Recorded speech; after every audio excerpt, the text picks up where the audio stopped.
Juan de González, bienvenido. Pues bien hallado. Muchas gracias, Daniel, por invitarme al emboscado. ¿Qué es el pensamiento Pluto? Eh, en mi libro, El malestar de las élites y la revolución de la agenda, utilizo ese nombre para describir a una especie de ideología por defecto que tiene sus antecedentes, como todas, pero que alcanza, digamos, su máximo apogeo y esplendor, si se puede decir así, en torno a los años 90. En torno a los años 90 y primeros 2000, más o menos en la época en la que yo estoy estudiando la carrera y los primeros años del trabajo. Lo de Pluto viene, es una especie de medio acrónimo con progresismo liberal tecnocrático. ¿Vale? Entonces, lo que yo sostengo es que la forma de pensar más o menos por defecto en mi entorno, pero yo diría que era lo más generalizado de la sociedad, era una especie de progresismo, en el sentido de que había una creencia muy fuerte en un sentido de la historia, en que la historia iba hacia adelante y hacia arriba, liberal, porque se apoya en premisas liberales, sobre todo políticas, es decir, lo más importante para la vida en común se considera que son las instituciones liberales. Luego también era muy liberal económicamente, pero yo ahí, por ejemplo, no compro la idea de que era puro neoliberalismo. Es decir, por ejemplo, la Europa continental era una forma de más o menos de socialdemocracia. ¿Vale? O sea, no es. Por eso no utilizo el término neoliberalismo. Y por último, es tecnocrático, en el sentido de que pretende que para cada problema que vivimos, que tenemos en nuestra sociedad, hay una solución técnica, una solución tecnológica, en el sentido que se suele entender muchas veces, es decir, de una tecnología concreta que se puede aplicar, pero también en un sentido más amplio. El propio derecho es una tecnología y se aplica como una tecnología para resolver problemas sociales.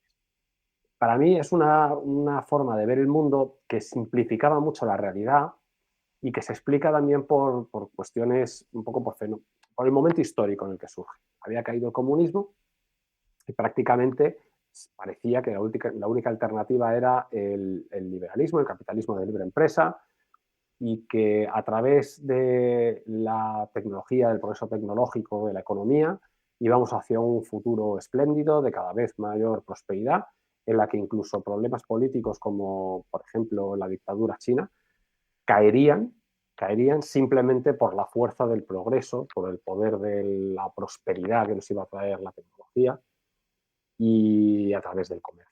Y había un optimismo muy, muy fuerte, por lo menos en mi entorno. Otros espacios, como veremos probablemente a la entrevista, eran bastante más pesimistas, no lo veían así y plantearon otras propuestas. Pero así, muy resumidamente, eso es el pensamiento. ¿Y de dónde viene esta tendencia de ver los problemas humanos como problemas técnicos? Viene de muy atrás. Tiene antecedentes históricos que bueno, que podríamos rastrear hasta la revolución científica de los siglos XVI y XVII. No quiero tampoco extenderme muchísimo, ¿vale? Pero cuando se produce la revolución científica y el viejo aristotelismo queda arrumbado, superado por otra forma de ver la realidad más empírica, digamos que se empieza a pensar que para regir los asuntos humanos se pueden aplicar también las leyes de la ciencia. Se puede aplicar un cierto mecanicismo.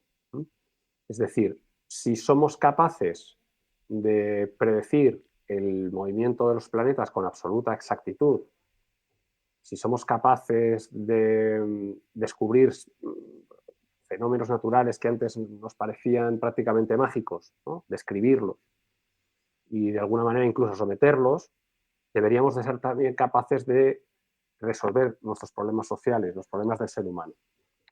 Entonces se empieza a plantear y a pensar que a través de la pura razón, es la época del racionalismo también, es posible encontrar soluciones técnicas para cada problema. La principal herramienta que aparece, además más o menos por esas fechas, es el Estado. El Estado es una maquinaria que empieza a crearse de forma absolutamente racional y empieza a justificarse de forma racional y a sustituir espacios que antes eran, digamos, comunitarios, que pertenecían a la costumbre, por ejemplo.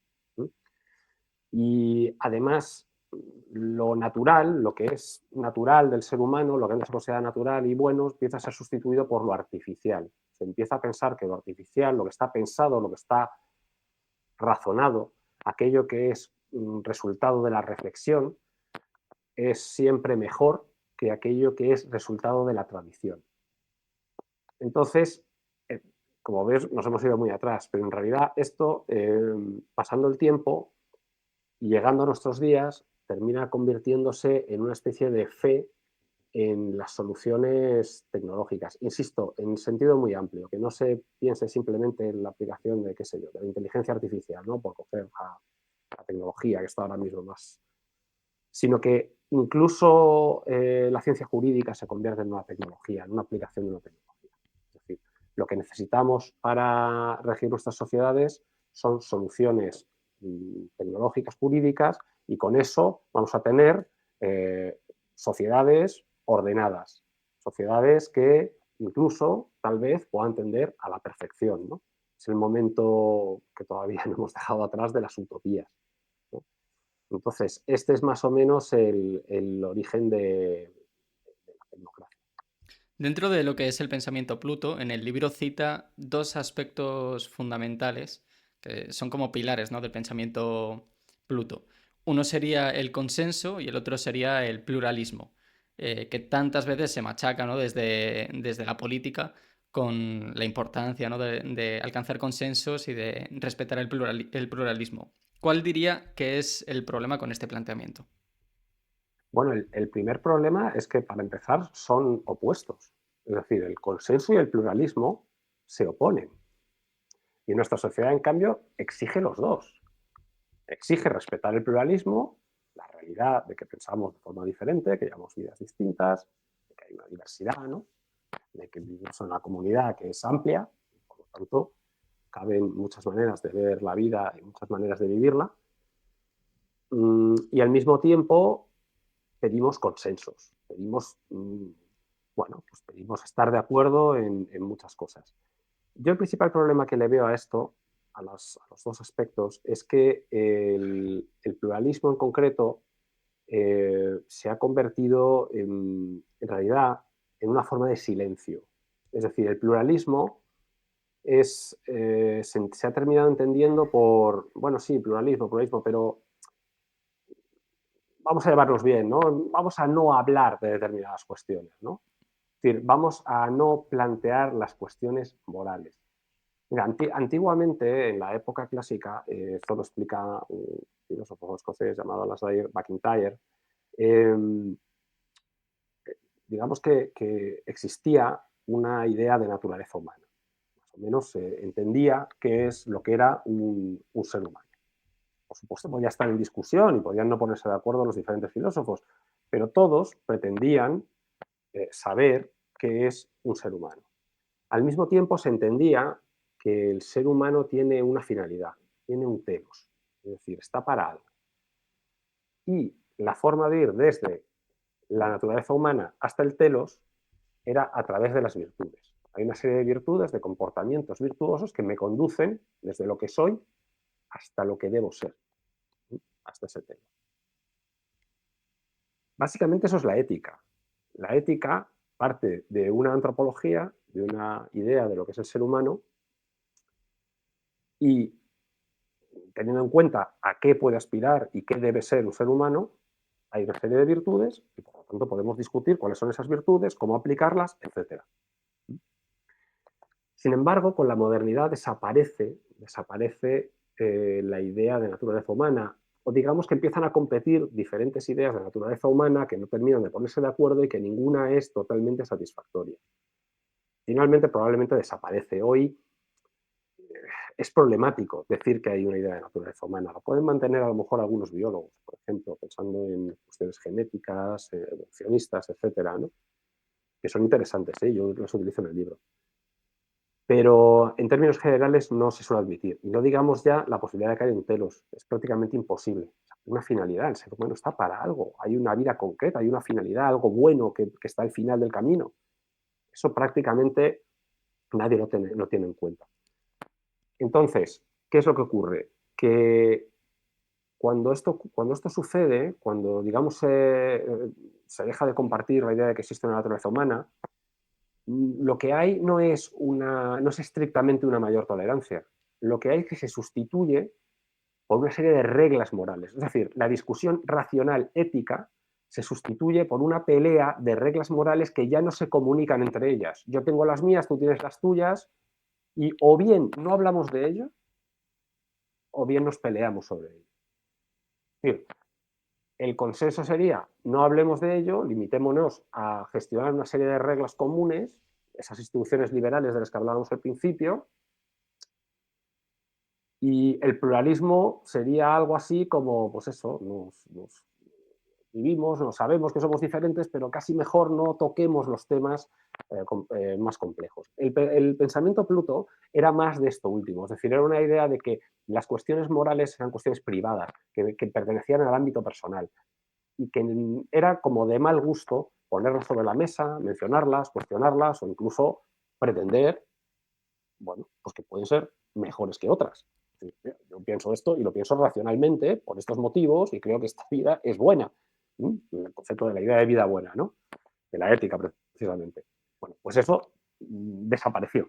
En la época hegemónica del pensamiento Pluto ya no se podía hablar de eso, solo se podía hablar de tecnologías. En aquel momento, además, era el comienzo de Internet, el comienzo de Internet que venía más atrás como uso militar, pero sí el momento en el que empezó a popularizarse, a llegar a los hogares, etc. Entonces, se hablaba de ese tipo de cosas, se hablaba mucho de economía, se hablaba de comercio, se hablaba y como mucho de reformas jurídicas, y las cuestiones morales fueron aparcadas porque se consideraba que era de mal gusto tratarlas. La palabra virtud ha sido expulsada, ¿no?, del discurso público. Sí, sí, sí. Yo creo que hoy, no sé, hoy se oye muy raramente. Hmm. Muy raramente, ¿no? Aplicada en este sentido, por lo menos en el que estamos hablando. Bueno, y si encima mencionas que viene de vir, que es hombre, ya bueno, prácticamente se convierte en una blasfemia.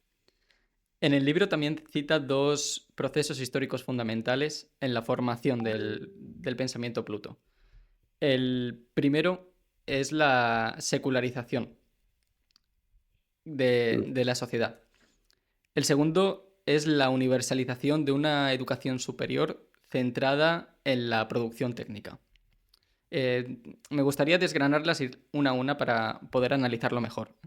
Se da la paradoja, quizás, de que ese proceso de secularización nos ha llevado a convencernos de que podemos sustituir la religión por la razón a la hora de obtener o de conseguir un sistema moral.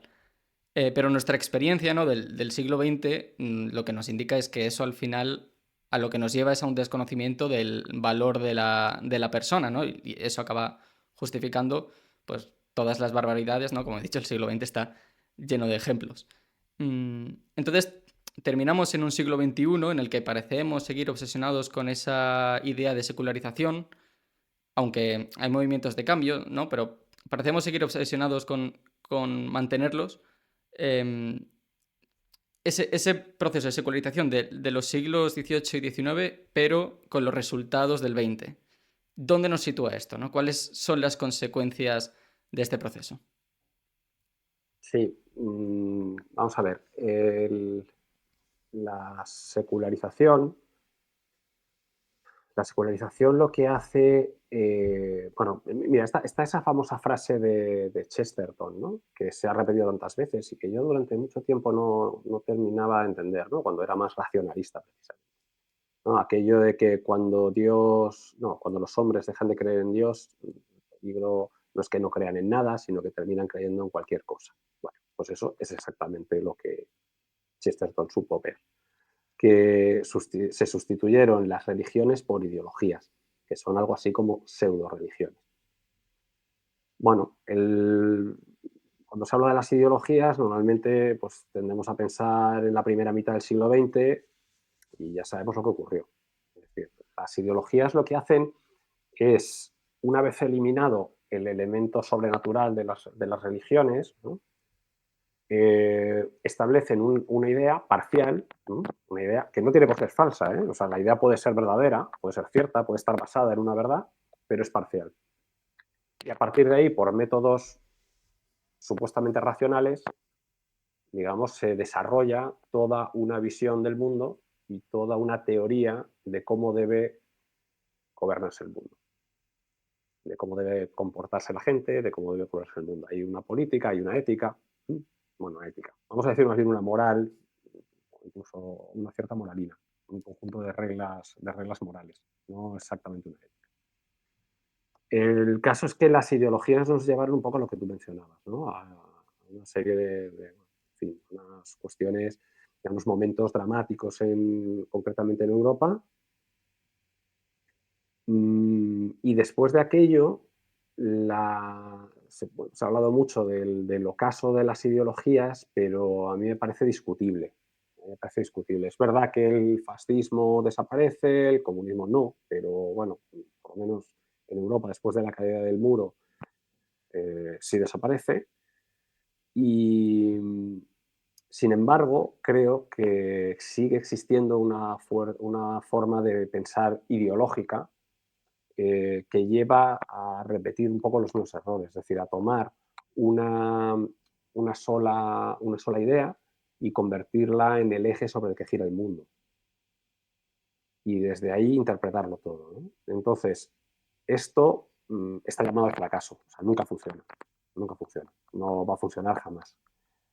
Y lo peor además es que esta forma de pensar ideológica, de pequeñas ideologías, por así decirlo, es decir, no ya grandes ideologías como puede ser el fascismo o el comunismo, no se percibe como tal. Es decir, la gente no lo percibe como que está viviendo en un mundo ideológico. Se confunde con el sentido común, ¿sí? En muchas ocasiones. Entonces, bueno, pues nos deja en un mundo donde lo más difícil es encontrar sentido, interpretar lo que sucede alrededor de nosotros y sobre todo hacer propuestas de vida coherentes, ¿no? Y sobre todo de vida en común, de vida comunitaria, de vida social. Es decir, tenemos muchas dificultades para entender ahora mismo cómo debe funcionar la sociedad. Yo tengo la impresión de que funciona por inercia, es decir, que son elementos que vienen de la tradición, elementos que siempre han estado ahí en la vida humana y que resisten, aunque hayamos perdido de alguna manera el lenguaje para hablar de ellas, aunque se han convertido en cuestiones absolutamente privadas de las que, bueno, ya no están en el debate, las que mantienen, las que hacen que todavía las cosas puedan seguir funcionando razonablemente. Eso en la familia, por ejemplo, de la que podemos hablar más tarde si quieres. Pero básicamente es como vamos tirando. Es como vamos tirando. Y yo diría que esa es la forma aproximada en la que, o el momento en el que nos encontramos. Y sin embargo, ese intento de sustituir lo religioso por la ideología, lo que nos indica es que el hombre necesita vivir con ese componente de lo sagrado, ¿no? Porque, mm, por un lado, bueno, hablábamos de las ideologías, también hablábamos antes de ese componente tecnocrático, ¿no? O cientista, podríamos decir, porque se ha producido también esa sacralización de lo legal y de lo científico, ¿no? Los expertos y los magistrados del Tribunal Constitucional se han convertido en los nuevos sacerdotes. Sí, efectivamente, así es. Así es. Es decir, hay dos cuestiones un poco por separarlas, ¿no? Ciencia y derecho, ¿no? Eh, el problema que tenemos con la ciencia, esto lo explica Gregorio Luri perfectamente, es que la ciencia no nos ama, suele decir él, no es filantrópica. Es decir, la función de la ciencia no es encontrar la mejor manera para que viva el ser humano, es describir cómo es el ser humano. Y luego eso puede ser muy útil para medicina, por ejemplo. Fantástico, ¿no? O sea, es estupendo. Nos puede ayudar a curarnos. Pero, en cambio, no nos dice si hay que obligar a la gente a vacunarse o no, por ejemplo. Es decir, no dice nada sobre la libertad humana. Eso es algo que está fuera de su alcance. No se le puede pedir a la ciencia. y la impresión que yo tengo es que eh, en la modernidad le pedimos a la ciencia lo que nos puede dar y lo que no. Yo en el libro cuento, el libro es muy personal, entonces siempre son las cosas que me han pasado a mí, las que yo he pensado, las que en algún momento he visto, ¿no? Entonces hablo de Carl Sagan, que en su momento, en fin, era un tipo con un programa de televisión, escribió los libros que leía mucha gente, yo no sé ahora ya si está conocido. Carl Sagan era un astrofísico, pero él de alguna manera se convirtió en una especie de profeta de la ciencia, ¿no? Es decir, él empezó a defender que solo digamos, con el conocimiento científico y sobre todo con el método científico, con una forma racional, ¿no? Era muy racionalista, ¿no? Solamente con el racionalismo tenemos suficiente. No necesitamos la religión y digamos, ya la superstición, que yo eso pues de acuerdo, y tenemos suficiente, ¿no? Entonces, a él le preocupaba el problema de la trascendencia, ¿no? Oye, ¿cómo hacemos? Ahora que nosotros ya, la ciencia no te ofrece trascendencia, no te la ofrece. La ciencia no te, al contrario, es decir, nos convierte en materia, ¿no? Entonces, él escribió un libro que se llama Pale Blue Dot, un punto azul pálido, que partía de una foto que hizo la sonda espacial Voyager, allá por los años 90, allá a una distancia, había salido del sistema solar y a una distancia muy lejana hizo una fotografía que mandó a la Tierra, ¿no? Entonces, una fotografía básicamente del espacio y la Tierra era un pequeño punto azul que no se veía si no te lo señalaba alguien. O sea, te lo tenían que decir para decir, mira, ahí está la Tierra. Entonces, con eso él componía un discurso según el cual la idea era, mira, la ciencia lo que nos permite es vernos como somos, ¿no? ¿Y cómo somos? Somos muy poquita cosa, somos insignificantes. En un espacio vasto, inacabable, en el universo, nuestro planeta es un puntito azul y nosotros estamos ahí dentro y nuestra vida es menos que un parpadeo, ¿no? Y bueno, pues eso, según él, eso debía llevarnos pues a valorar lo que tenemos, ¿no? La fragilidad de nuestro mundo, a cuidarlo. La verdad es que, bueno, a lo mejor habrá quien le valga, pero para mí es una visión absolutamente deprimente. Pero, ¿qué está diciendo? Que no somos nada, somos materia. Claro, al final uno de la Bueno, ciencia puede interpretar lo que quiere interpretar, ¿no? sí, sí, sí, pero lo cierto es que lo que está es, digamos, está intentando romantizar el nihilismo, por así decirlo, ¿no? Es decir, no somos nada, nuestra vida no importa, somos materia, un día dejaremos de existir, nosotros, el planeta, y no habrá pasado nada, porque es que ni siquiera habrá nadie que nos llore o que se acuerde de nosotros.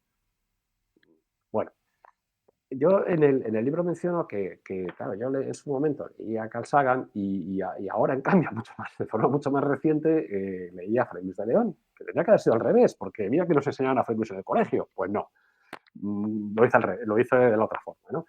Y Fray Luis tiene unos poemas maravillosos y normalmente él, que era un platónico, siempre, bueno, sabes que él tuvo una vida muy complicada, muy amarga, porque estuvo en la cárcel, le traicionaron, le acusaron falsamente. Entonces su poesía en general es una poesía de la amargura, en la que él intenta encontrar consuelo en una visión cristiana platónica en la que hay una posibilidad de mirar el mundo desde lejos. Es decir, hacer lo mismo que la Voyager y que Carl Sagan, pero sin necesidad de que haya ni una sonda, ni una Voyager, ni nada, sino simplemente con la imaginación y con la razón cristiana, que no es racionalista. Es decir, él era capaz de imaginar el mundo visto desde arriba, las esferas celestes, en su visión todavía aristotélica, etcétera, y eh, entender lo que él pensaba, decir, es que esto tiene sentido porque hay Dios. Es decir, si yo creo que hay Dios, entonces todo tiene sentido. Y mi pequeño sufrimiento y tal, entonces sí que cobra sentido dentro de una visión más amplia, dentro de una visión en la que sí soy algo. Soy algo, soy hijo de Dios, tengo la gracia de Dios y por lo tanto soy importante, ¿no? Entonces, esa visión que no es racionalista, esa visión sí nos ama. Es decir, esa es una visión en fin, que es una visión sobre el hombre en la que el hombre importa, pero importa muchísimo, ¿no? Entonces, hoy hemos olvidado eso, lo hemos, en fin, las poesías de Fray Luis siguen estando ahí para que las quiera leer, son estupendas, pero la forma de pensar más bien es la es la de Calza, ¿no? Es decir, le pedimos a la ciencia lo que la ciencia no nos puede dar. Y bueno, y ese es uno de los problemas. Y por otro lado tenemos el asunto del derecho, ¿no? Que hablábamos también, que también se ha aplicado de una forma más o menos tecnocrática. Ahí el problema es mucho menos personal y es más social. En el sentido de que, mira, esto, por explicarlo con un caso muy concreto de lo que está sucediendo ahora mismo en España, ¿no? Imaginemos que mañana el gobierno le interesa favorecer un referéndum que siempre será consultivo, pero que tendrá efectos reales, ¿vale? Sobre la independencia de Cataluña, ¿no? La Constitución dice que España es la patria indivisible de todos los españoles. Es decir, la Constitución es clara en su letra. España es indivisible. Sin embargo, creo que hoy sería un poco ingenuo pensar que porque lo diga la Constitución es así. Porque vamos, no digo que esto vaya a pasar, pero no es inimaginable que el gobierno aprobara el referéndum y que el Tribunal Constitucional encontrara una forma de interpretar la Constitución en la que fuera constitucional. Esto en realidad no es una fantasía porque ya ha pasado. Ha pasado con la igualdad ante la ley, con las leyes de violencia de género que rompieron el principio de igualdad ante la ley, el artículo 14. Es decir, la Constitución, ¿qué es la Constitución? La Constitución, el texto propio de la Constitución, más las sentencias de la jurisprudencia y las sentencias del Tribunal Constitucional. Entonces, es posible cambiarlo. Dalmacio Negro habla de que el Estado vive en una especie de revolución legal permanente, cambia sus propias leyes de forma permanente. Entonces, la sensación de solidez que nos da a las personas más o menos conservadoras o de, bueno, en realidad casi todo el mundo, porque todos necesitamos una sensación de solidez, de que vivimos en algo sólido, ¿no? Esa sensación de que hay cosas inamovibles, ¿no? De que dices, bueno, oye, no habrá un gobierno, ¿no? Y un gobierno que llegará y habrá unas políticas, habrá otros, pero hombre, habrá una serie de cosas que no se moverán. Pues sí, sí se puede mover, ¿no? Es decir, y eso viene del problema de identificar a España con su constitución y no con la nación. Entonces, esto es el error, efectivamente, de terminar sacralizando un texto como la Constitución cuando lo que realmente da sentido a la comunidad que tenemos e incluso al propio ordenamiento jurídico es la nación. Hmm. Y al mismo tiempo, esa idea de lo sagrado es necesaria para dar legitimidad, ¿no?, al sistema político. Antes, el monarca recibía su poder de Dios y por lo tanto estaba legitimado, pero ahora necesitan apoyar su legitimidad en la ciencia, ¿no? Y si uno se opone, pues es un negacionista, ¿no? Se vio, por ejemplo, en el caso de la pandemia con el comité de expertos, que al final no existía, pero lo verdaderamente importante del comité de expertos no era si existía o no, sino el hecho de que había unos expertos que respaldaban, digamos, las decisiones del gobierno. E incluso se ve con lo que ha estado comentando de la Constitución, ¿no? O sea, al final es el político el que hace la Constitución que da legitimidad al político. Entonces es un argumento bastante circular. Sí, así es, efectivamente. Sí, bueno, hay algo ahí muy curioso, bueno, dos aspectos. Por un lado, yo creo que hay una crisis de autoridad, esto es evidente, ¿no? Desde hace tiempo, ¿no? Es decir, es difícil justificar hoy la autoridad, es muy difícil. Es decir, porque incluso más allá de la fuerza, evidentemente, ¿no? Es decir, la potestad, eso no sería autoridad, sería poder, ¿no? Pero más allá del poder, si tú quieres tener autoridad, ahora, ¿cómo lo haces? Antes estaba la iglesia, que tenía autoritas, y el gobierno tenía la potestad. Bueno, eso ya no existe. Ahora tenemos el Estado, que se supone que lo tiene todo. Pero la autoridad, ¿en qué se basa? O sea, ¿en qué, digamos, eh, cómo la demuestras, ¿no? ¿En qué se legitima precisamente, ¿no? Porque ya no lo sabemos. Es decir, hay una autoridad democrática, sí, hemos votado, ¿no? Se supone, hemos votado tal, pero bueno, eso incluso empieza a ser cada vez más discutido porque, en fin, los resultados democráticos son interpretables a través de... Bueno, por muchos motivos, es decir, hay una cierta desconfianza hacia la política en términos generales, pero bueno, todavía se mantiene, desde luego, la autoridad, digamos, la legitimidad y la autoridad que te da el haber ganado las elecciones. Pero si luego tú esa sería la legitimidad de origen, pero luego de ejercicio, ¿cómo, cómo haces, ¿no? Para justificar un poco lo que estás haciendo, ¿no? Entonces, en un mundo ya en el que la autoridad de decir, oye, es que soy el presidente del gobierno, por ejemplo, ¿no? O soy el rey, o soy no sé quién, ya no vale, prácticamente no vale tampoco la del jefe y la del padre. ¿Qué me queda? Queda la autoridad moral, en un mundo en el que, como hemos hablado antes, ya no hay una capacidad de ponernos de acuerdo, ya no podemos tener discusiones éticas, racionales, porque ya vivimos en mundos morales opuestos, por lo tanto, es una autoridad que solamente va a ser puro postureo, ¿no? El postureo, el virtue signaling y todo esto es una pretensión de autoridad moral. ¿Sí? Es una pretensión de autoridad moral que en realidad no va a ninguna parte porque solo vale para los tuyos, en todo caso. ¿No? Entonces yo hago como que soy muy no sé cuántos y parece que esto, ¿no? Yo soy muy bueno, soy un santo porque hago las cosas tal, porque digo niños y niñas, ese tipo de cosas, ¿no? O por lo que sea, porque me pongo ponernos al otro lado, ¿no? Porque me pongo una banderita de España tal, entonces parece que eso funciona como autoridad, pero la autoridad moral básicamente, esencialmente no funciona ya. Entonces la única fuente de autoridad que parece que comúnmente respetamos todavía es la autoridad científica. Pero es que lo que tú decías antes, justo lo que mencionabas, legitimidad y consenso, son conceptos que ni siquiera son científicos. La ciencia no se basa en legitimidad. No puedes llegar con un paper y decir, mira, es que no tengo legitimidad porque yo qué sé. No, o sea, tu paper estará bien o mal, estará bien argumentado o mal argumentado. Responderá al método científico o no, las conclusiones serán válidas o no. O sea, es un método puramente racional. Y si al final, cuando terminamos, está bien. No es que sea legítimo, es que es correcto. Y por lo tanto, verdad provisional. Porque en la ciencia todas las verdades son provisionales. Todas. Y luego será discutido y será sometido a un proceso, porque también es una discusión, la ciencia es una discusión, y entonces se debatirá y tendrá que pasar muchos filtros que además no acaban nunca. No acaban nunca. O sea, quiero decir que en el futuro seguirá desafiándose porque es lo propio de la ciencia, además. Por lo tanto, legitimidad no existe. Y consenso, ¿no? Se habla muchas veces de consenso científico, pero ¿quién lo dice? ¿Quién lo hace?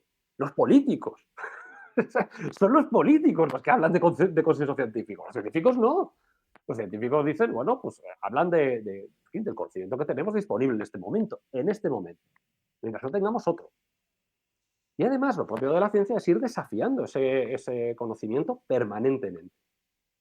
Sin embargo, la política recurre a esa apariencia de autoridad que tiene la ciencia efectivamente, para legitimarse y para establecer falsos consensos. Consensos forzados, en realidad. Esto es así porque lo dice la ciencia. Poniendo lo jurídico porque tengo aquí a un profesor de constitucional que lo dice. Entonces sacas a tu experto, al tuyo. ¿No? Como este rollo que siempre es el único constitucionalista que dice una cosa. Y luego todos los demás dicen lo contrario, pero te lo sacan ahí en todos los telediarios, en no sé dónde y tal. Bueno, y lo mismo con la ciencia. Y evidentemente la pandemia se vio clarísimo. Se vio clarísimo. Es decir, una de las cosas, de las pocas cosas interesantes de aquel triste periodo, ¿no? Que fue la pandemia, por lo menos para mí, era interesante ver un poco la ciencia en marcha.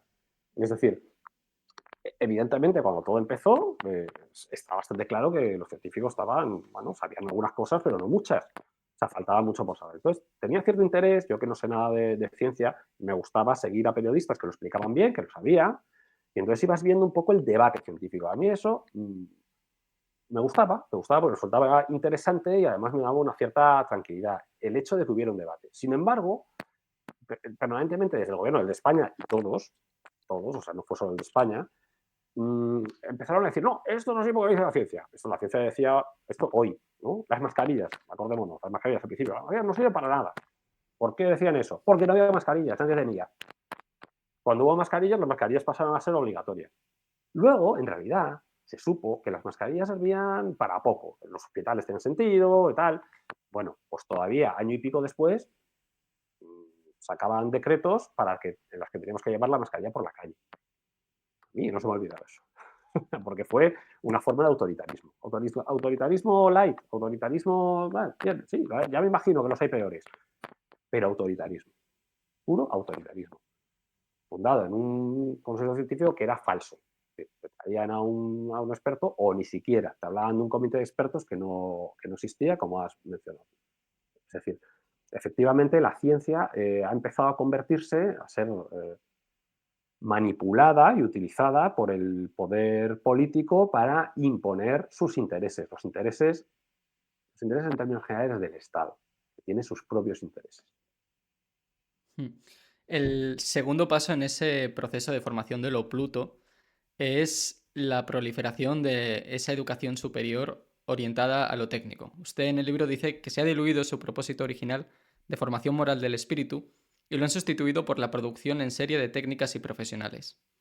Este es un proceso que Hayek estudia en su libro de la contrarrevolución de la ciencia y sitúa su origen en la Revolución Francesa, ¿no? Con la creación de la Escuela Politécnica y el abandono de los clásicos y de la formación humana por precisamente esto que estamos comentando, ¿no? De la obsesión por lo científico y por lo técnico. Incluso hoy, si miramos el panorama universitario, vemos esa obsesión, ¿no? por formar profesionales. Y muchas veces se abandona ese plano humano. Parece que queda bastante de esa mentalidad. ¿Cuáles son las consecuencias de esta visión? Supongo que son muchas. Yo me centraría, que es, digamos, en los propósitos del libro. Como te he dicho, en el libro yo hablo, y tú lo has comprobado, porque lo has leído, queda claro de la entrevista, y, y hablo mucho de mi experiencia personal. Entonces, sabes que empiezo hablando de mi época universitaria y precisamente lo que lamento es que en una universidad, que además era una universidad de la Iglesia, es una universidad de la Iglesia, y que por lo tanto tiene una orientación más humanista, tiene una orientación específicamente católica, pues nada, ni siquiera allí fue posible superar ese espíritu de los tiempos, ¿no? Entonces, realmente la experiencia, y yo lo que veo es común a todas las universidades, es que en el fondo ya no hay mucha diferencia entre una universidad y una FP, una formación profesional. La formación profesional me parece súper respetable. Efectivamente está para formar profesionales. Este es su propio nombre. Es decir, profesionales, oficios, etcétera, ¿no? La universidad en algún momento fue otra cosa, ¿no? Por supuesto que adquirías unas destrezas, pero no estaban instantáneamente pensadas para el mercado o para la administración. Es decir, se trataba de formar algún tipo de conocimiento en los alumnos, más o menos completo, y que te permitiera mirar a la realidad. Evidentemente, siempre había una cierta, desde el principio, una cierta especialización, ¿no? Pero tenía que ser algo que te insertara en el mundo y que te ayudara a mirar el mundo. Mi impresión es que la universidad se ha convertido efectivamente en una especie de producción industrial de profesionales, de técnicos, de gente que va a entrar en una empresa, lo que sea, administración, donde sea, y va a hacer un trabajo y que se ha descuidado por completo cualquier otro tipo de... Incluso donde no se ha descuidado, como era en mi caso, mmm, no se es capaz, es decir, se intenta, pero no se consigue. No se consigue. A ver, no quiero echarle la culpa a las universidades, ¿eh? Yo creo, yo hago mucha autocrítica en el libro mío y de mi generación. Yo creo que lo teníamos a nuestra disposición, ¿eh? O sea, lo teníamos a nuestra disposición. Si hubiéramos querido, el que quiere no se le impide. Oiga, yo quiero saber más, quiero pensar un poco más, quiero ampliar mi conocimiento a otros ámbitos, quiero entender cómo funciona el mundo y no solamente cómo se cuadra un balance. ¿Mm? Tú puedes hacerlo. Es decir, lo que pasa es que no parece que sea una inquietud que exista ni algo que se fomente en el sistema educativo, ¿no? El sistema educativo se orienta principalmente oye, al mercado laboral, además con unos resultados también cuestionables, incluso en ese sentido, y de una forma muy parcial, los conocimientos siempre son muy parciales, y cuando se quiere ofrecer una mirada más amplia es casi es peor, porque se convierte en algo bastante ideológico, ¿no? Es decir, se empieza a ideologizar la educación de manera que vayas en un único camino, que es lo contrario del pensamiento crítico. El pensamiento crítico debería ofrecerte diferentes miradas para que tú puedas formarte tu propio juicio, ¿no? Entonces, sí, creo que tenemos un problema y eso al final se refleja en términos generales en la sociedad, pero muy notablemente en las élites, ¿no? Que de ahí viene un poco también, hemos tardado, pero hemos llegado en el título del libro, el malestar de las élites, que tiene que ver precisamente con eso, ¿no? Es decir, como yo viví en un mundo, en el mundo Pluto, y luego van pasando los años y me encuentro en un mundo que no tiene nada que ver, en un mundo moral donde me siento extranjero, no tengo las herramientas para entender qué ha pasado. Y personas como yo, pues tienes que casi volver a empezar, ¿no? Y empezar a investigar, a leer, bueno, en fin, a reflexionar, a pensar un poco sobre que no pretendo, oye, yo haber llegado de repente ¿no? a las grandes verdades, ni mucho menos, ¿no? Pero sí que bueno, pues que te enfrentas a que tienes que incorporar herramientas que no te has preocupado antes de tener. Entonces, eso es un problema de la universidad en términos generales y creo que luego se convierte también en problemas sociales. Y afecta a la población en general, pero sobre todo a las élites. Creo que tenemos élites, en particular en España, sospecho que en toda Europa, que no están a la altura del momento que vivimos de los desafíos. Y mientras ese mundo Pluto se mantiene como obsesionado con esa idea de pluralismo, la izquierda sí ha pasado a prescribir, ¿no? Modelos de vida bueno. Incluso se ha convertido en la conciencia moral del capitalismo, ¿no? Se habla mucho de capitalismo moralista. ¿Qué ha pasado ahí? ¿Por qué ha habido un equipo que sí se ha atrevido a salir al campo mientras el otro se ha quedado en el banquillo? Mm. Es una buena pregunta. Pensándolo en términos generales, yo diría que la izquierda tiende más a la acción, en términos generales.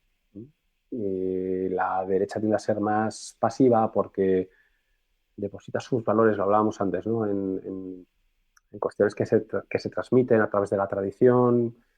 Eh, entonces tendemos más a buscar, oye, pues, nuestra vida, que no es el individualismo que normalmente se suele acusar, ni mucho menos, ¿no? Muchas veces es pequeñas comunidades, familia, etcétera, ¿no? Grupos de amigos, etcétera, ¿no? Entonces, esa parte de la vida conservadora que es muy buena, o sea, es de hecho lo mejor de la vida. Yo sostengo que las vidas conservadoras son mejores y que las vidas conservadoras no las llevan solo personas conservadoras. O sea, hay personas políticamente progresistas que llevan vidas conservadoras y por lo tanto buenas. Y eso está bien, ¿no? Pero la izquierda, digamos que tiene una mayor preocupación. Y luego también es que hay una inclinación, es una inclinación cultural, incluso hay quien sostiene que hay factores genéticos, digamos, en los que te lleva a preocuparte más por cómo funciona el mundo y sobre todo a buscar innovaciones, ¿no? A buscar nuevas maneras de pensar, ¿no? Es más común en la izquierda. Entonces, yendo un poco más al grano, ¿qué es lo que ocurre? Vamos a ver, por situarlo un poco en el contexto bueno, de que el final de la Segunda Guerra Mundial hay una clara alternativa al capitalismo que es el comunismo, ¿no? El comunismo de tipo soviético.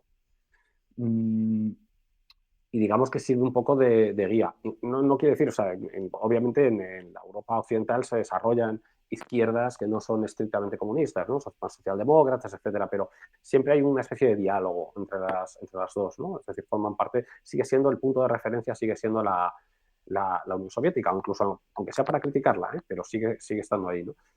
Sin embargo, en algún momento en los años 50 y 60 hay grupos de intelectuales, sobre todo de profesores universitarios, al principio en Francia, que son los famosos postmodernos, que la impresión que da es que son personas que se dan cuenta de que esto del comunismo no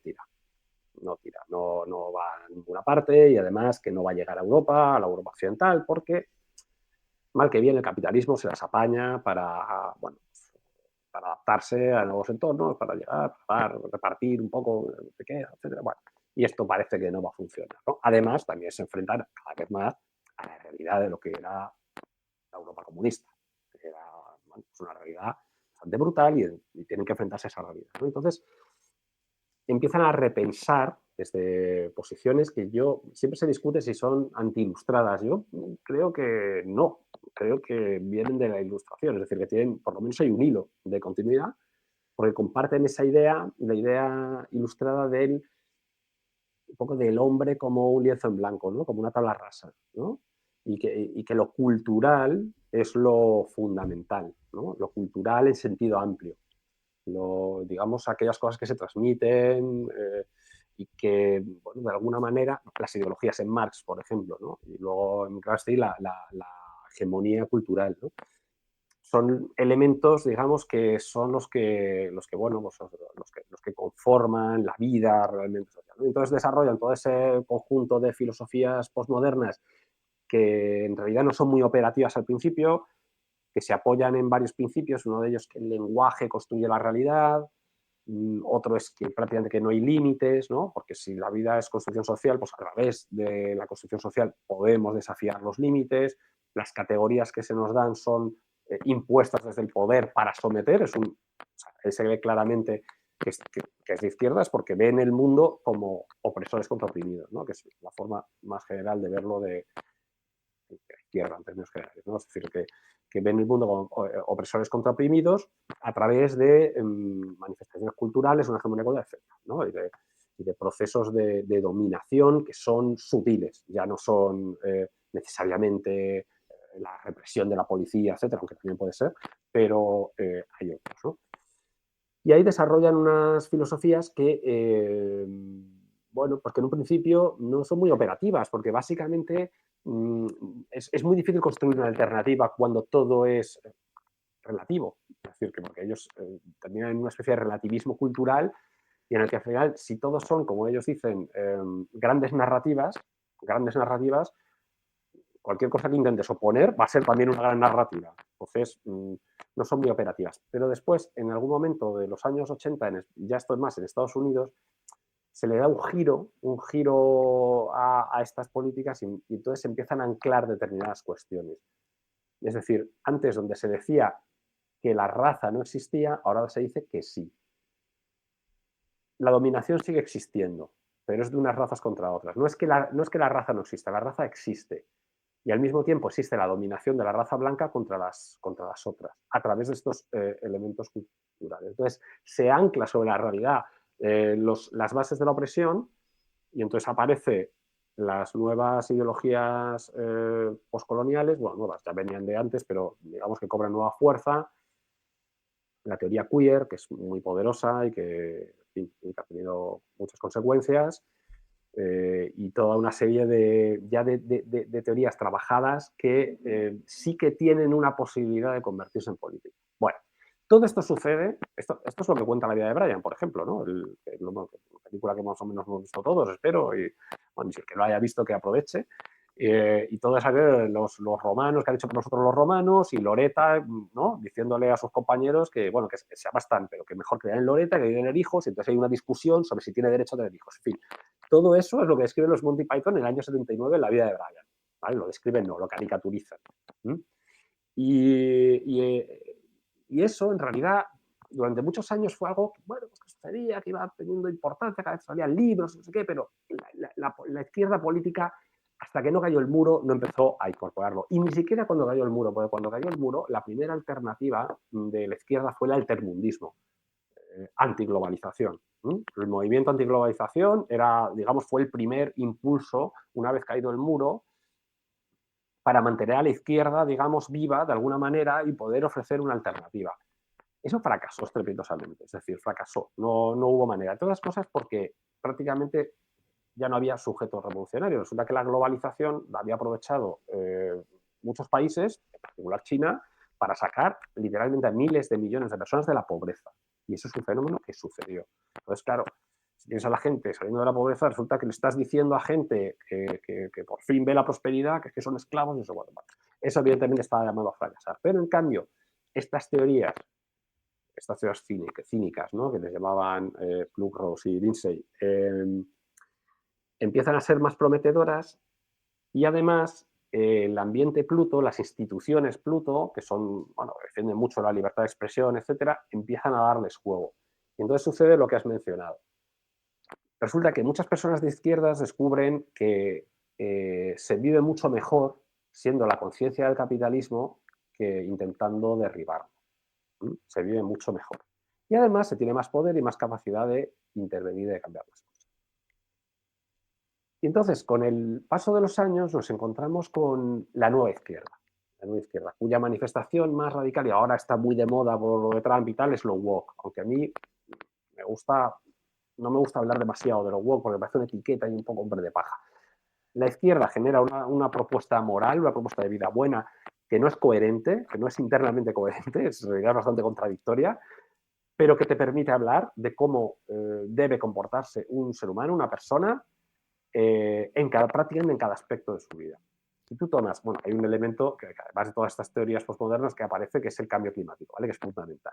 El cambio climático, que eso es material, eso no es una cuestión de cultura y tal, no, el cambio climático es una realidad sólida que está sucediendo y por lo tanto nos afecta de forma directa, pero también permite decir a la gente qué tipo de coche tiene que conducir, qué tipos de hábito de consumo tiene que tener, etcétera, ¿no? Y es Por eso supuesto. lo que explica su éxito. Es decir, el hecho de que proponga una alternativa moral, aunque sea incoherente, ¿puede explicar el éxito que ha tenido lo woke durante estos años? Sí, yo creo que lo que más explica su éxito es la falta de oposición, personalmente, porque en realidad era, decir, muchas de sus propuestas son descabelladas. Las más evidentes son las que tienen que ver con lo trans. E incluso muchas de las del feminismo que no tienen que ver con lo trans también son descabelladas. Es decir, la visión de sospecha sobre el hombre y la hipervictimización de la mujer es una idea malísima, malísima, que solo ha podido funcionar porque en algún momento no ha habido alternativa. Justo por lo que decía, porque estábamos presos del pensamiento Pluto y queriendo ser los árbitros del partido y no sabiendo jugarlo. Entonces, esa falta de alternativa ha sido importante, yo creo, y es lo que más explica su éxito. Pero sí, pero también tienes razón, es decir, lo que es evidente es que no podemos vivir en un vacío moral. Y lo que también es evidente es que tenemos que sacralizar determinados elementos. O sea, no podemos vivir sin elementos sagrados. Es que además lo más interesante para mí de escribir el libro ha sido un poco descubrir eso. Descubrir como una especie de revelación que es que para vivir en comunidad necesitamos algún tipo de elemento sagrado. No sé si, claro, sagrado, ¿qué significa sagrado hoy? Podríamos discutirlo. Pero tiene que ser un elemento compartido que decidimos entre todos respetar, ¿no? Y que ponemos aparte. Pero como ya no tenemos visiones morales iguales, no nos ponemos de acuerdo en cuáles. Entonces, cada grupo va buscando el suyo. Entonces, hay ideas que se sacralizan, principios que se sacralizan. Por supuesto, yo creo que el más obvio hoy es el Estado, ¿sí? Lo público y cosas así, pero bueno, hay muchos otros y entonces estamos en esa pelea moral. Entonces sí, ocurre que es que realmente termina llenando un vacío. Se dice muchas veces, religiones de sustitución. Yo diría que pseudo religiones más bien, porque les faltan muchos elementos de la religión. Esta necesidad de redefinir lo sagrado conecta también con una idea que desarrollan Pedro Herrero, que es conocido común, y Jorge San Miguel en su libro de Extremo Centro, el Manifiesto. Ellos hablan de las nuevas clerecías, ¿no? Refiriéndose a esas personas, que sean académicos, periodistas, etcétera, que desde las tribunas de los medios de comunicación prescriben nuevos modelos de vida buena, que luego entraremos en qué consiste el modelo de vida buena de la izquierda, pero digamos que los programas de la SER han acabado sustituyendo la homilía de los domingos, ¿no? Sí, efectivamente. Sí, las nuevas crecías, dice Pedro. Sí, efectivamente, sí.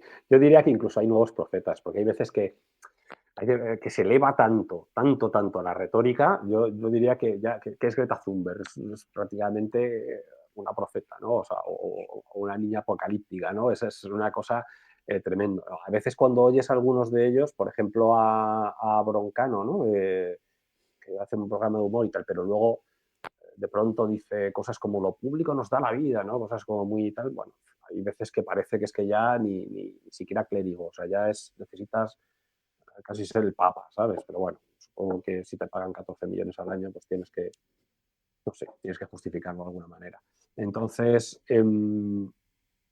bueno, pues sí, efectivamente, es decir, ahí aparece un elemento que digamos que lo que hace es demostrar que estamos ante pensamientos que quieren ser, o sea, se mueven en un entorno racionalista y aparentemente son racionales, pero en el fondo son pseudo religiosos, sí, se mueven de esa manera y lo que quieren es conformar una moral comunitaria. Mira, es decir, yo no tengo problemas, es que me parece fenomenal que la gente proponga, es que me parece estupendo, yo al final soy un pluralista, es decir, yo lo entiendo, o sea, asumo que vivimos en una sociedad plural, no hay ningún problema, es decir, lo que ocurre es que si nos queremos tomar el pluralismo en serio, tenemos que ser capaces de debatir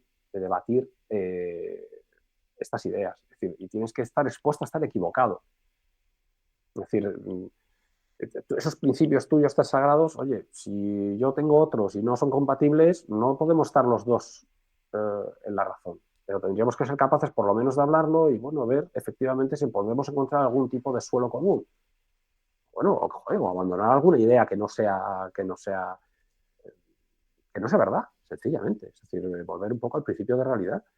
Entonces, la idea de que ¿cómo es? En fin, que el género es una construcción social, pero que eso en cierto modo es una evidencia, pero cuando se pasa al sexo y al final es el sexo lo que realmente no importa, no tiene importancia, o incluso llega a ser también una construcción, es decir, es que hay cosas muy locas que se han dicho, pero muy, muy locas, que se han dicho en la academia. El otro día oía a Rusty, ¿no? Que es el autor de este libro de Nadie nace en un cuerpo equivocado, leer el abstract de un paper que se había publicado en una universidad americana. Es que era increíble, o sea, increíble. Yo recomiendo que lo busque porque es que, o sea, la autora decía que el registro civil, o sea, el hecho de registrar a un recién nacido como niño o niña, alteraba el sexo. No el género, el sexo. Lo decía en serio. Es decir, lo decía de verdad y lo había publicado.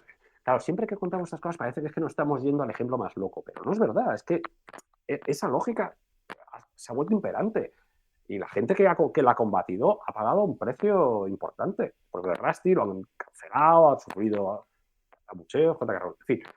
Entonces, resulta que al final, cuando decimos que son pseudo religiones, en realidad es que tienen lo peor de las religiones y no tienen lo mejor. Por poner un ejemplo, con el catolicismo no tienen la capacidad de perdón, coño, el catolicismo se basa en el perdón.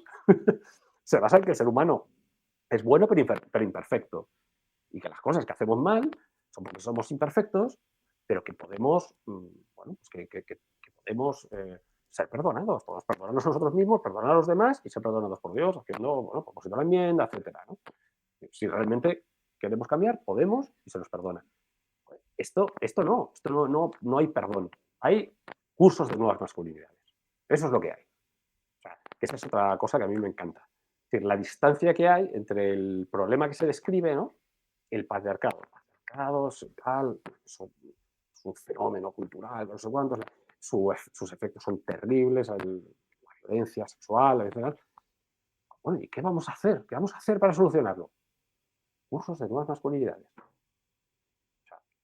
Hay como una distancia tremenda. No quiero caer solamente en la parodia, evidentemente, se han hecho políticas, todas las políticas que tienen que ver con proteger a las víctimas son útiles. Pero las políticas que teóricamente transforman esa realidad desde su propio marco, desde su propia lógica, terminan siendo absurdas, terminan siendo, es decir, ridículas. Y por supuesto no sirven, no funcionan. Es decir, nadie va a ir a un curso de nuevas masculinidades salvo que ya esté absolutamente convencido. Bueno, el propio concepto es una locura, pero eso ya es otro tema. A mí me gusta decir que el feminismo te permite preocuparte por el patriarcado mientras te olvidas de tu madre. Sí, bueno.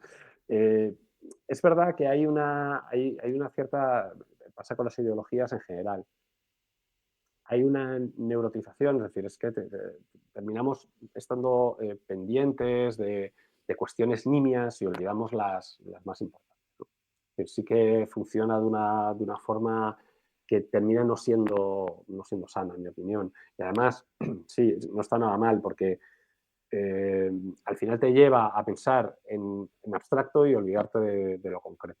Estás pensando en grandes fenómenos sociales y principios y en realidad lo que, lo que define si una persona es buena o es mala es lo que hace concretamente y empezando por las personas que tienen a su alrededor. No lo que piense del patriarcado y de no sé qué y de no sé cuándo. Ni siquiera lo que diga tomándose una cerveza en un bar. Nada de eso es realmente importante. O sea que sí, sí, está bien traído. ¿Y en qué consiste entonces el sistema moral propuesto por el postmodernismo? Es decir, si un sistema moral es una jerarquía de valores, ¿qué es lo que está en lo alto de esa jerarquía de valores para los Bueno, yo recurro a Jonathan Haidt, en La mente de los justos, que es un libro estupendo, no puedo recomendar más. Y digamos que él ofrece una visión moral desde la psicología social y evolutiva muy interesante, ¿no? Y entonces, más o menos define una serie de fundamentos morales que todos tenemos, todos tenemos. Lo que pasa es que en un grado mayor o menor. Él habla de, utiliza la analogía del gusto, ¿no? De los receptores del gusto, pero también se podría pensar como un ecualizador. Si tienes 7 fundamentos morales, pues unos pues puedes subir uno, otro bajo, tal. Entonces, él describe a las personas progresistas, según sus propios estudios, como personas que tienen muy altos 2 fundamentos y el resto relativamente bajos. No desaparecidos, ni mucho menos. Nadie, nunca. O sea, no existe, serían casos muy extremos. Los 2 que tienen altos son el del cuidado-daño, es decir, reaccionan ante la posibilidad de que haya víctimas, de que haya personas sufriendo, porque alguien les está haciendo daño, ¿no? Que eso encaja muy bien con ese marco de poderosos débiles, ¿no? Opresores oprimidos. Y luego también el de la libertad, el fundamento de la libertad, que ellos interpretan, o sea, la izquierda la libertad la interpreta precisamente como la ausencia de dominación. Entonces, esos 2 fundamentos los tienen muy altos. Son fundamentos que él llama como de los que basan la ética de la autonomía. Están muy orientados a que una persona individual, concretamente, pueda ser libre, no sufrir daño, etcétera, ¿no? Entonces, es una mirada de la autonomía. En esto, curiosamente, se parecen bastante a los libertarios. Los libertarios, lo que pasa es que los libertarios tienen menos lo de, o sea, no es tanto lo de daño, el fundamento de daño-cuidado, pero sí el de la libertad-opresión. El de la libertad es esencial, o sea, puntúan altísimo en libertad y en cambio todos los demás muy bajos, ¿no? Pero ellos ven la libertad de otra manera, la ven como una interferencia. Mientras que las personas de izquierda la libertad la interpretan como algo que hay que ganarse, ¿no? Algo que hay que conquistar. Frente a estos fundamentos de autonomía estarían los fundamentos más vinculantes, que tienen que ver con la ética de la comunidad y con la ética de la santidad. Y que, claro, hoy son vistos como una cosa que no responden totalmente al racionalismo, a la lógica del racionalismo, ¿no? Sin embargo, han servido, lo que sostiene, explica Haidt, es que han servido para la supervivencia de la especie, han sido claves. Son los que explican por qué vivimos juntos, por qué vivimos en sociedad. Son esos los que han hecho que los grupos se mantengan cohesionados, se mantengan fuertes, se protejan unos a otros frente a otros grupos. Los grupos que tenían estos fundamentos más fuertes, pues sobrevivían. Entonces, básicamente es una mirada y una lógica bueno, pues eso, digamos, de oprimidos contra opresores, y además también desde una mirada que siempre es ambientalista, ¿no? Y cultural. Es decir, los factores principales están en la sociedad, ¿no? Mm, para Marx era la lucha de clases, el motor, ¿no? Y era lo que movía todo. Ellos han dividido, sacar el comunismo, entonces lo que se divide, digamos, todos esos motores, hay más pequeños motores, pero uno podría ser el patriarcado, otro podría ser el capitalismo, etc. Entonces, racismo, etc. ¿no? Y todas estas son las realidades que hay que combatir y que hay que alterar, ¿no? Básicamente. Entonces, esa es una forma de ver el mundo que, ojo, que, insisto, hay una parte real y además todos lo tenemos. Es decir, eso no quiere decir que una persona conservadora no tenga el fundamento daño, cuidado.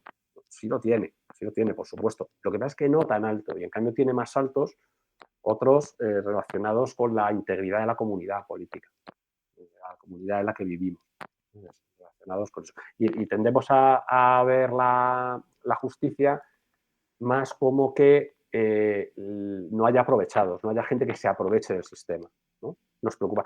Eso no quiere decir que a las personas de izquierdas o progresistas no les preocupe que haya aprovechados, también les preocupa, pero les preocupa más, es decir, están más dispuestos a tolerar que alguien se aproveche por ponerlo como un ejemplo concreto, de una ayuda pública. O sea, oye, que hay unos cuantos cobrando una ayuda que nos corresponde, bueno, preferimos eso mientras la ayuda llegue a todos, ¿vale? O sea, puesto así un poco. Mientras que a nosotros, digamos, los más conservadores, no es que no nos preocupe que haya opresores. Sí, ya sabemos que hay opresores, por supuesto que nos preocupa, pero creemos que si se hacen leyes demasiado rígidas, eso crea unos incentivos perversos y hay gente que se termina aprovechando.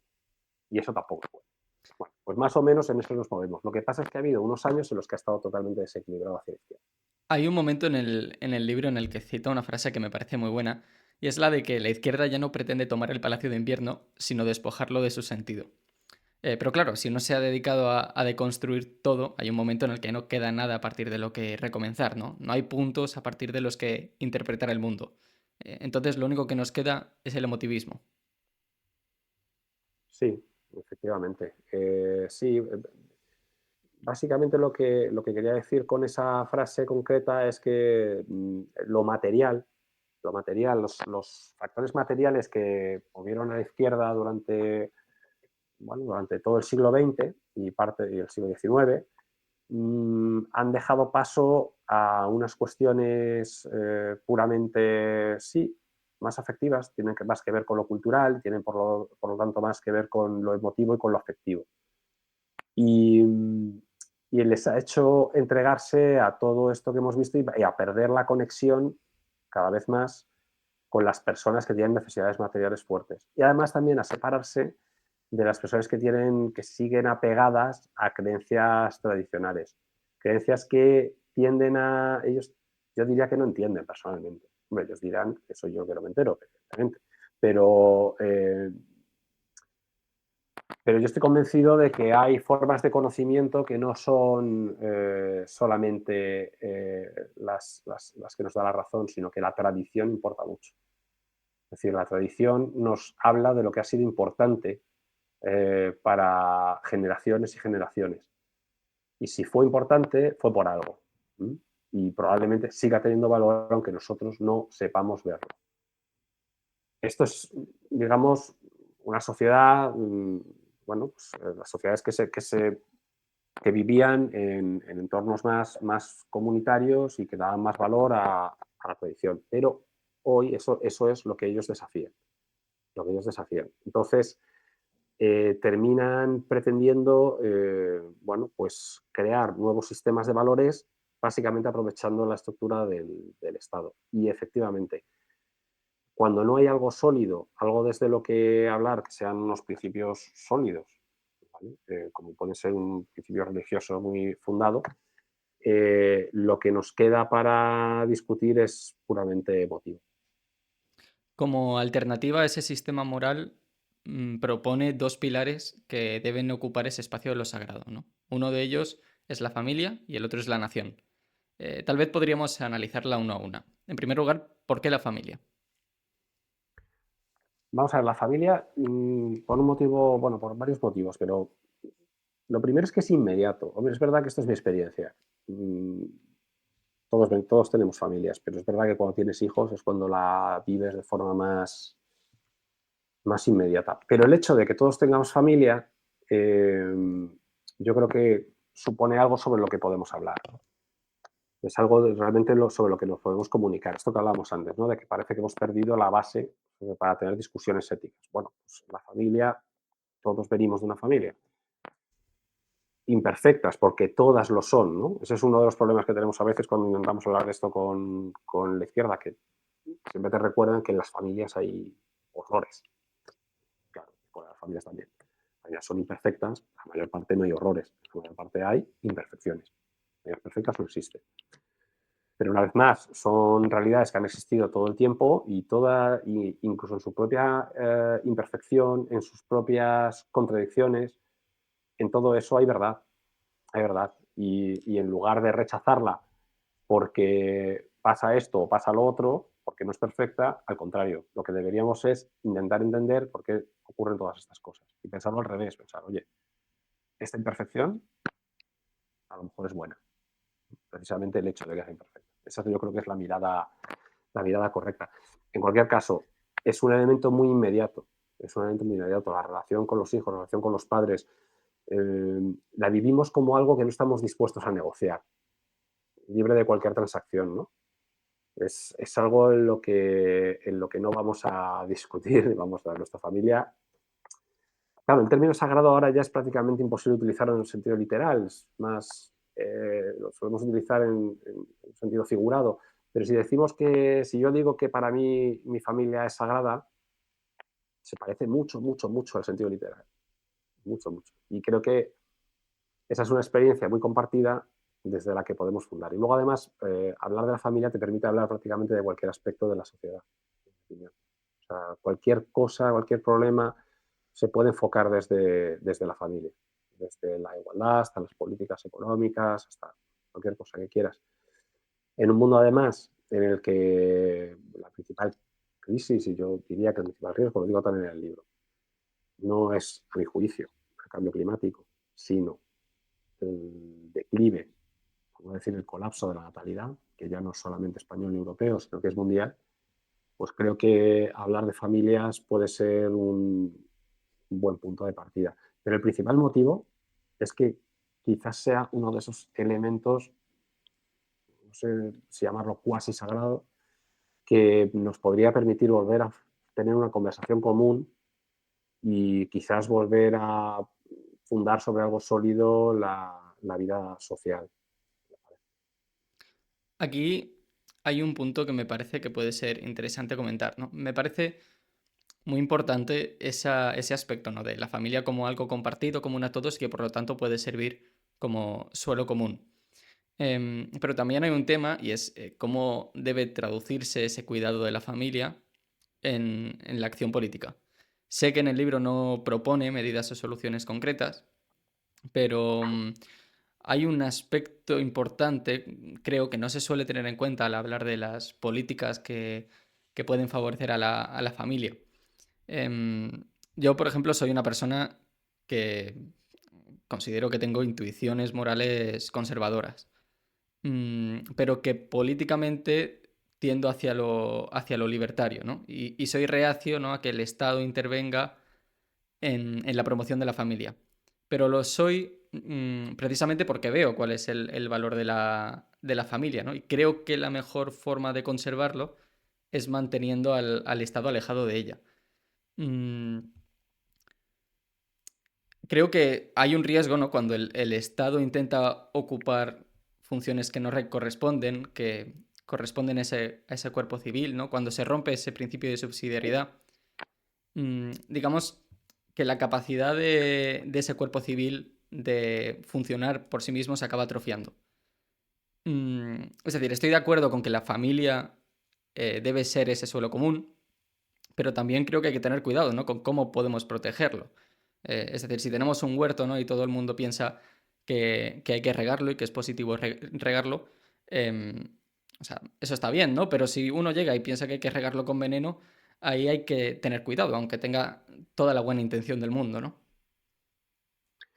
Sí, bueno, tú lo has dicho. Yo en el libro, el libro no tiene un programa político, tiene una propuesta de cómo mirar a la realidad. Yo propongo mirarla desde la familia, pero no hay un programa concreto, aunque sí es verdad que se apuntan algunas posibilidades, etcétera. Mira, estoy muy de acuerdo con que si, de hecho, si miramos a la familia como un elemento sagrado, para mí lo más importante es que, como tal, tendría que estar a resguardo del Estado y yo diría que también del mercado. Es verdad que el mercado depende un poco de cómo lo veas. Si eres libertario lo ves de una forma como más natural, pero yo también creo que de vez en cuando, creo que el mercado puede ser peligroso para las familias. Entonces yo, precisamente lo que propongo al decir esto, no estoy diciendo que es que haya que hacer tal política o tal otra. Mm, Lo que estoy diciendo es que el objetivo es la familia, no el Estado. ¿Mm? Es decir, no tenemos que mirar desde la familia para ver qué hacer con el Estado. No, no. Si es que lo que tenemos que hacer es que pueda haber familias y que las familias puedan vivir dignamente. Es decir, cuando, por ejemplo, hablo de políticas, no sé, cuando hablo de vivienda, pues lo que sí digo es, oye, si lo miras desde la familia, tiene que estar muy orientada a la propiedad. La propiedad es fundamental, porque precisamente es algo que da que no da seguridad, es que da dignidad Y arraigo. y arraigo. Pero fíjate, dignidad es que eh, la cuestión es que en un mundo en el que lo que se sacraliza es el Estado, que el Estado prácticamente no tiene límites, ¿no? En el que la propiedad, fíjate, ¿no? Es decir, el Estado puede entrar en tu casa y decir, oye, te la expropio, porque va a pasar por aquí, no sé qué, no sé. Es que, ¿qué es la familia? Es decir, no es nada. Eso, oiga, ¿no? Si de lo que se trata es decir, es que aquí no entra nadie. ¿Qué es esto? ¿No? La familia es sagrada. A ver, cuando he dicho alguna vez que la familia debería ser sagrada, a veces se me ha malinterpretado algunos amigos en alguna conversación, ¿no? Y me interesa, porque siempre, bueno, malinterpretado, pero seguramente es que no me he explicado bien y esas cosas me obligan a volver a pensarlo, ¿no? Porque hay veces que se interpreta como, es que si es sagrado nadie puede entrar, ¿no? Y entonces cualquier barbaridad se puede hacer dentro. Y dices, "No, si es todo lo contrario, es decir, si es un elemento sagrado, cometer una barbaridad dentro de la familia no es solamente un delito, es que además es un sacrilegio, es peor. Entonces no se trata de eso, pero lo que se trata es de entender bueno, pues que el objetivo es que las personas puedan vivir en libertad y que las familias puedan tomar sus decisiones y desarrollar su vida y que los padres puedan educar a los hijos y que hay algo valioso en cuidarse entre ellos, además, ¿no? Y hay una cuestión que me preocupa cada vez más, que es también por ir a un caso concreto, ¿no? Hay una realidad que es la soledad no deseada, ¿no? Que es una realidad cada vez mayor, que, que curiosamente muchos de los que teorizan sobre la soledad no deseada dejan fuera a la familia, es obvio que guarda una relación con la familia, con el hecho de que hay menos familias y más pequeñas. Pues va a haber más soledad. O sea, es que es impepinable. Que menos hermanos, tiene menos primos. Bueno, pues va a haber más soledad. Es así, es así. Entonces, la soledad se aborda desde las administraciones públicas, desde el Estado, ¿no? Y yo no estoy en contra, no estoy en contra. Me parece bien y he trabajado en entornos donde se hacen esas políticas y bueno, pues está bien. Pero cuando empiezo a interpretar que se pretende sustituir a la familia por el Estado, me entran ganas de comprar una escopeta. De verdad, ¿eh? O sea, ¿cómo? Quiero decir, esto puede parecer exagerado, pero no lo es, de verdad. O sea, hay una especie de retórica y una serie de ideas que parece que dicen, bueno, oye, si mi familia ya habrá estado. Jamás, jamás el Estado va a sustituir a la familia, jamás. O sea, la pérdida es la pérdida definitiva. La pérdida definitiva. Entonces, mi propuesta es esta, es decir, mi propuesta es mirar así desde la familia, no tanto en hay que hacer esta política o esta otra. Yo sí, yo no soy libertario, yo soy un poquito más distributista. Bueno, yo no tengo demasiado problema en que haya políticas de apoyo y un papel subsidiario del Estado, efectivamente. Aunque para mí el ideal es que las familias se valgan a sí mismas, incluso que se ayuden. Mira, otra cuestión, ya que estamos hablando de esto, que me vuelve loco, ¿no? Hubo un momento en la crisis de 2008 en el que las familias se tuvieron que ayudar entre ellas, sobre todo padres a hijos, ¿no? Abuelos a nietos, también hijos a padres, en fin, se tuvieron que ayudar, ¿no? Y hubo gente que eso lo veía como malo en la izquierda. ¿Cómo es posible? Es que tienen que venir los abuelos. Tal. Y yo pensaba, no, joder. O sea, está fallando todo en España, pero lo único que no está fallando es eso. Eso es lo que no está fallando en España, la familia. Eso es lo que no falla. ¿Cómo podemos querer pensar o jugar con la idea? El problema es que a veces ni siquiera no se expresa. El problema es que no se expresa. No, no se verbaliza. No se dice, no, sabemos que ha fallado. No, es una lógica que se pone en marcha. La lógica estatalista es una catástrofe.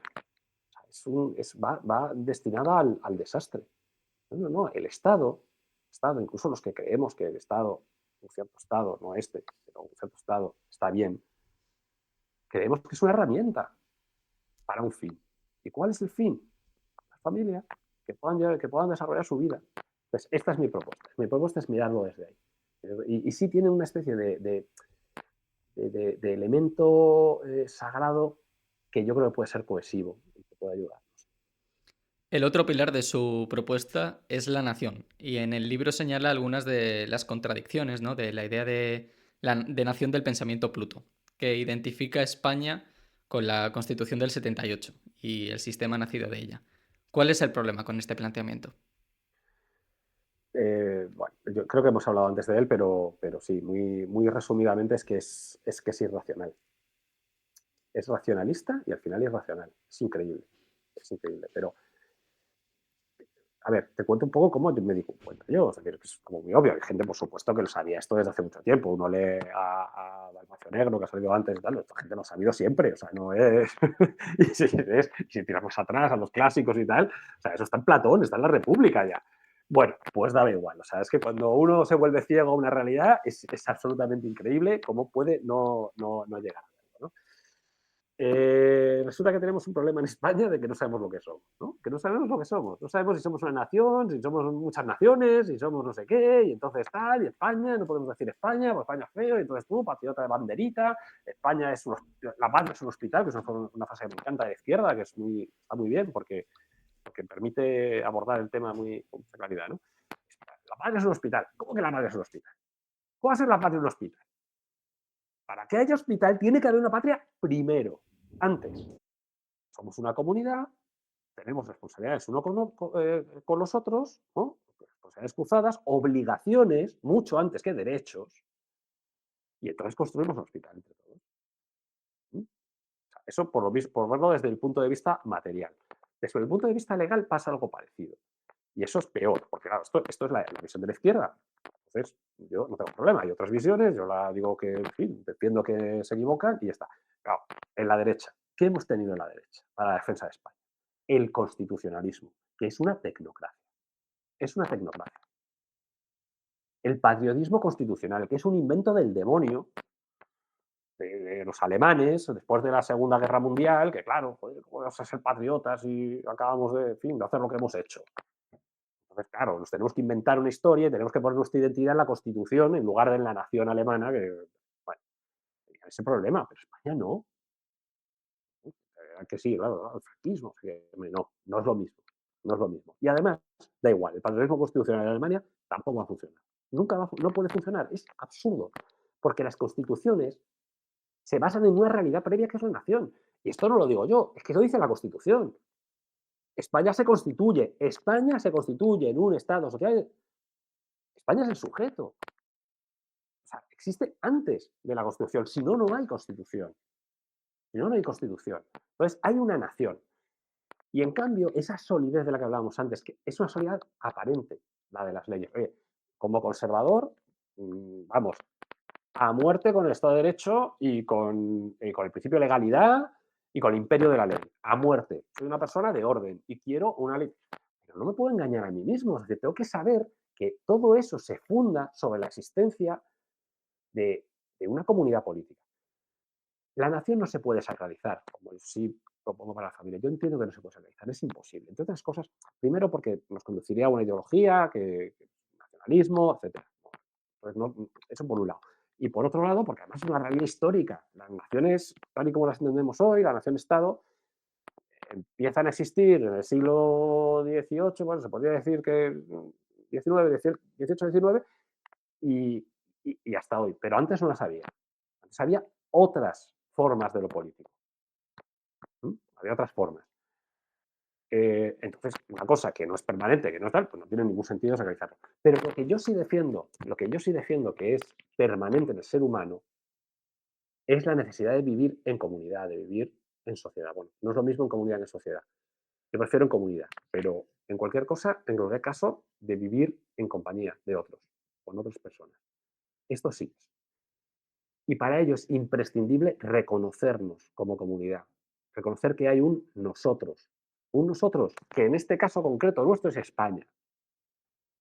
Pero nada de esto que yo diga sirve de mucho si de alguna manera no sé, eh, no se ama a España, ¿no? En este caso. No se trata de volverse loco y de andar todo el día robado, sino no se trata de eso, se trata de aceptar un poco que hay cosas en nuestra vida, de hecho las más importantes de nuestra vida, que no las elegimos, que nos vienen dadas. La familia a la que pertenecemos es evidente. Los hijos, que le dedico un rato en el libro. Hemos elegido tener hijos, ¿no? Y a veces nos gusta el hijo, tener hijos, ¿no? Mira, el hijo, tener hijos. A lo mejor eliges tener hijos, pero desde luego, ¿qué hijo tienes? Eso lo eliges. Ya te lo digo yo. ¿Y qué? ¿Lo repudias porque no responde a tu deseo? Pues no. Un padre, una madre sanos lo ama. Yo, no sé, me parece como muy evidente que algo parecido debería ocurrirnos con nuestro país, con nuestra comunidad política. Que la que nos ha tocado es España. Si hubiera sido hace no sé qué, hubiera sido en Grecia, a lo mejor hubiera sido la polis, no lo sé. Pero ahora es la nación.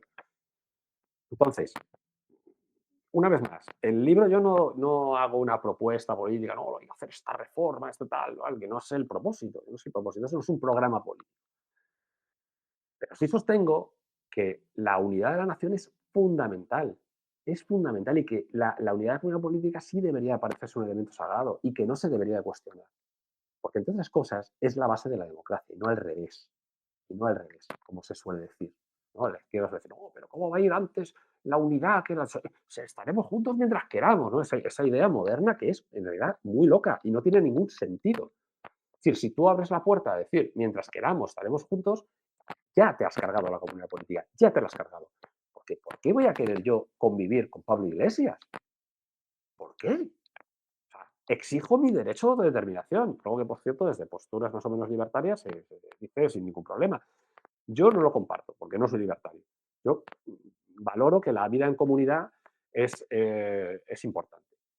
Pero, oiga, como esta gente me convenza de la autodeterminación, yo la quiero, claro, para no vivir con algunos tipos que no me gustan. Si es precisamente el hecho de que yo creo en la nación lo que me dice, "Oye, mira, pues tenemos que conllevarnos, tenemos que vivir juntos y tenemos que buscar formas tal, y negociar los acuerdos, ¿no? De nuestra comunidad, etcétera, ¿no?